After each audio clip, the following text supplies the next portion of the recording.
আপনাদেরকে একটা কথা বলতে চাই, দেশ স্বাধীন হয়েছে, শহীদের সাথে পতন হয়েছে, কিন্তু স্বাধীন দেশে আমরা আজকে স্বাধীন এখনো আবার না। দেখেন, কালকে দেশ শেষ হয়ে গেছে, আজকে বিএনপির লোকেরা আমাদের পাওয়ার বেড়ে গেছে।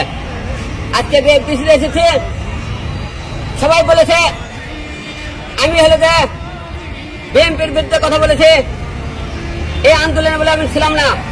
সারা বাংলাদেশের লোক দেখেছেন, এই ছাত্র আন্দোলনে ছাত্ররা একাই কি পতন করতে পারছে? এই খুনি হাসিনা কি হাসিনা ছাত্ররা শুধু একলাই, আর বিএনপিরা 15 বছর ধরে কি আপনি হাসিনাকে ক্ষমতা কেমন পেরেছিল? করেনি। ছাত্র আন্দোলনেরা আমজনরা সবাই মিলে এই শহীদের সাথে পতন হয়েছে। আজকে বিএনপির লোকেরা আজকে আমাদের দেখে মনে করেন এখনই তাদেরকে ফেনা তোলা শুরু করেছে, এরা তো ক্ষমতা পায়নি। এটা আজকে আমাদেরকে আজকে এসেছে যে আমাদের সাথে অনেকেই খারাপ ব্যবহার করেছে, যে তুই হলে বিএনপির বিরুদ্ধে কথাবার্তা বলেছে।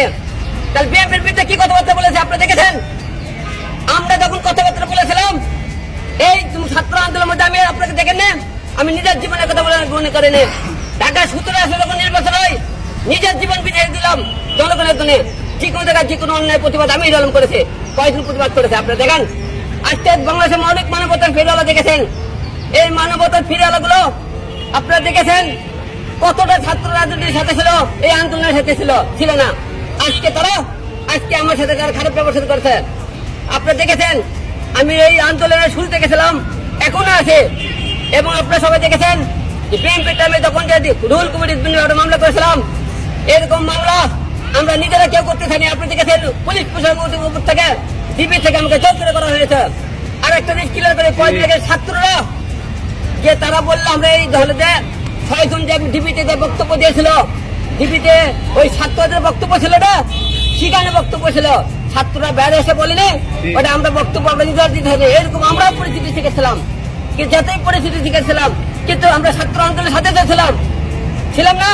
তাহলে আজকে তারা আপনারা একদিনে যে আপনারা রূপ চেঞ্জ করে ফেলে দিলেন, ক্ষমতা আপনারা পেলেন না। তাই এই দেশের সরকার বুঝতে পারছে এবং আপনার জনগণ বুঝতে পেরেছে আপনারা এখনই এরকম করতেছেন। ক্ষমতা পেলে আপনারা কি করবেন? তাই এখনো সময় আছে, হিংসা বিবাদ ভুলে দিন শেষে সবাই ভাই ভাই এই কথা বলবো সবাইকে। আলম ভাই, আপনি যেটা বলছিলেন যে ডিবি অফিস থেকে আপনাকে জোর করা হয়েছিল যে আপনি রুহুল কবির রিজভির নামে মামলা করেন, মানে এই ব্যাপারটা একটু ক্লিয়ার করুন, কারণ এই ব্যাপারটা আজকে আপনি প্রথম বলছেন, মানে এর আগে কখনো আপনি এই কথাটা বলেননি। এর আগে আপনাকে এই ধরনের প্রশ্ন করেননি। ওকে, এই প্রশ্নের উত্তর কি আপনার সামনে চাইছিলেন? তাহলে আমি কেমন এই প্রশ্ন উত্তর একটু আগে দিয়ে দিচ্ছি।